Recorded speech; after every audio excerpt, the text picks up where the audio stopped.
Today's video is brought to you by Audible. If you've ever wanted to experience classic books in a whole new way, now's your chance. With Audible, you can listen to thousands of audiobooks, from timeless literature to modern bestsellers, anytime, anywhere. Start your free 30-day trial and support the channel by clicking the link in the description below. Thank you. The Heavenly Christmas Tree.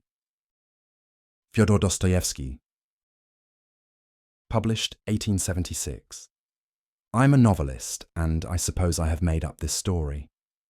I write "I suppose," though I know for a fact that I have made it up, but yet I keep fancying that it must have happened somewhere at some time, that it must have happened on Christmas Eve in some great town in a time of terrible frost. I have a vision of a boy, a little boy, 6 years old or even younger. This boy woke up that morning in a cold, damp cellar. He was dressed in a sort of little dressing gown and was shivering with cold. There was a cloud of white steam from his breath, and sitting on a box in the corner, he blew the steam out of his mouth and amused himself in his dullness, watching it float away. But he was terribly hungry. Several times that morning, he went up to the plank bed where his sick mother was lying on a mattress as thin as a pancake, with some sort of bundle under her head for a pillow. How had she come here? She must have come with her boy from some other town and suddenly fallen ill. The landlady who let the corners had been taken 2 days before to the police station. The lodgers were out and about as the holiday was so near, and the only one left had been lying for the last 24 hours, dead drunk, not having waited for Christmas. In another corner of the room, a wretched old woman of 80, who had once been a children's nurse but was now left to die friendless, was moaning and groaning with rheumatism, scolding and grumbling at the boy so that he was afraid to go near her corner. He had got a drink of water in the outer room, but could not find a crust anywhere, and had been on the point of waking his mother a dozen times. He felt frightened at last in the darkness. It had long been dusk, but no light was kindled.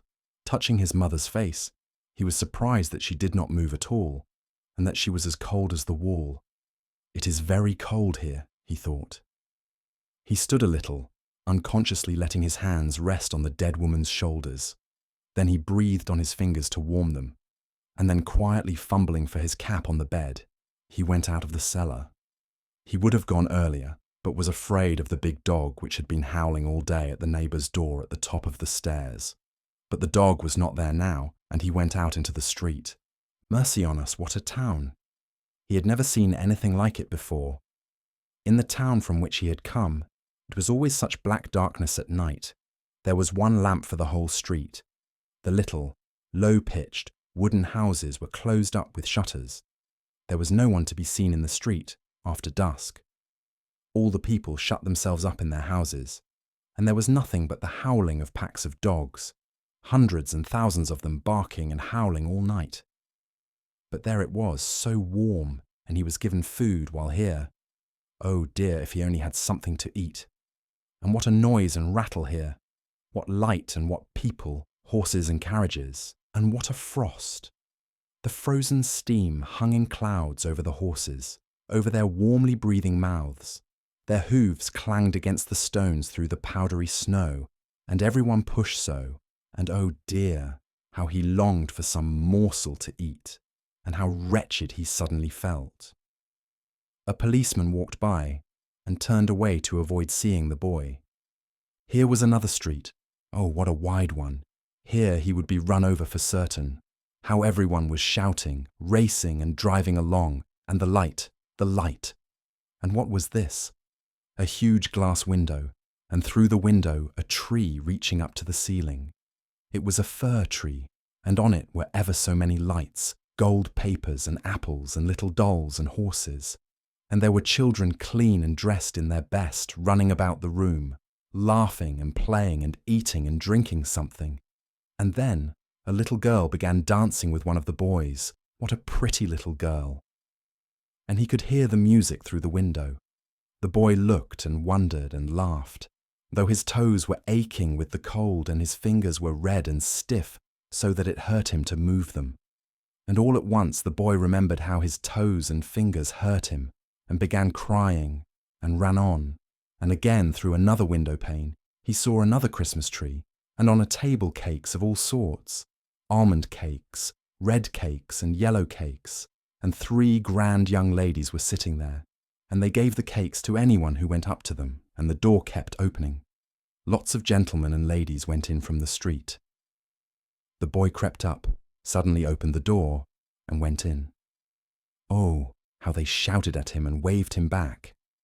One lady went up to him hurriedly and slipped a kopeck into his hand, and with her own hands opened the door into the street for him. How frightened he was, and the kopeck rolled away and clinked upon the steps. He could not bend his red fingers to hold it tight. The boy ran away and went on, where he did not know he was ready to cry again, but he was afraid, and ran on and blew his fingers. And he was miserable because he felt suddenly so lonely and terrified, and all at once, mercy on us! What was this again? People were standing in a crowd admiring. Behind a glass window there were 3 little dolls, dressed in red and green dresses, and exactly as though they were alive. One was a little old man sitting and playing a big violin. The 2 others were standing close by and playing little violins and nodding in time, and looking at one another, and their lips moved. They were speaking, actually speaking. Only one couldn't hear through the glass. And at first the boy thought they were alive, and when he grasped that they were dolls, he laughed. He had never seen such dolls before, and had no idea there were such dolls. And he wanted to cry, but he felt amused by the dolls. All at once he fancied that someone caught at his smock behind. A wicked big boy was standing beside him, and suddenly hit him on the head, snatched off his cap, and tripped him up. The boy fell down on the ground. At once there was a shout. He was numb with fright. He jumped up and ran away. He ran, and not knowing where he was going, ran in at the gate of someone's courtyard, and sat down behind a stack of wood. They won't find me here. Besides, it's dark. He sat huddled up and was breathless from fright, and all at once, quite suddenly, he felt so happy. His hands and feet suddenly left off aching and grew so warm as though he were on a stove.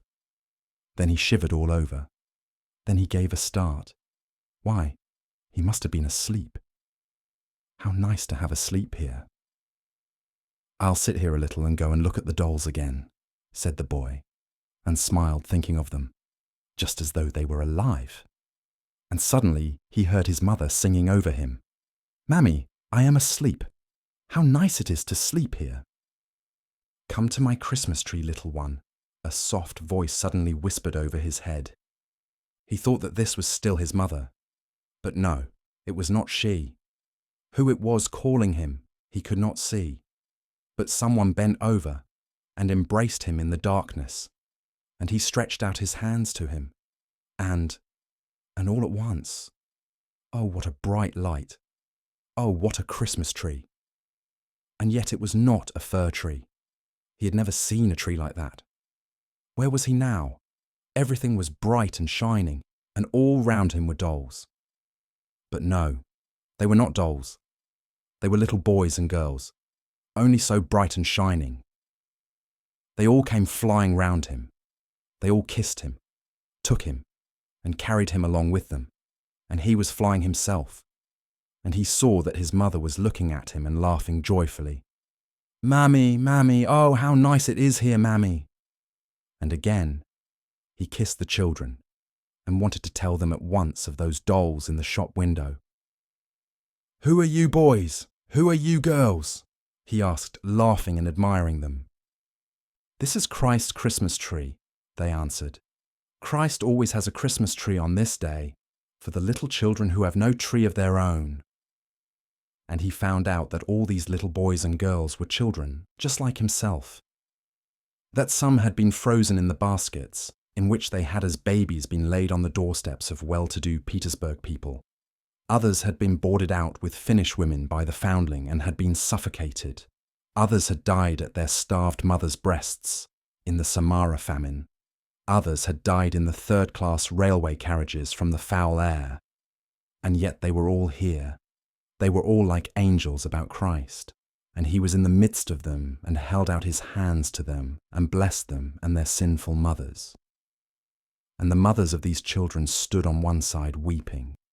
Each one knew her boy or girl, and the children flew up to them and kissed them and wiped away their tears with their little hands, and begged them not to weep because they were so happy. And down below in the morning, the porter found the little dead body of the frozen child on the woodstack. They sought out his mother too. She had died before him. They met before the Lord God in heaven. Why have I made up such a story, so out of keeping with an ordinary diary, and a writer's above all? And I promised 2 stories dealing with real events. But that is just it. I keep fancying that all this may have happened really, that is, what took place in the cellar and on the woodstack. But, as for Christ's Christmas tree, I cannot tell you whether that could have happened or not.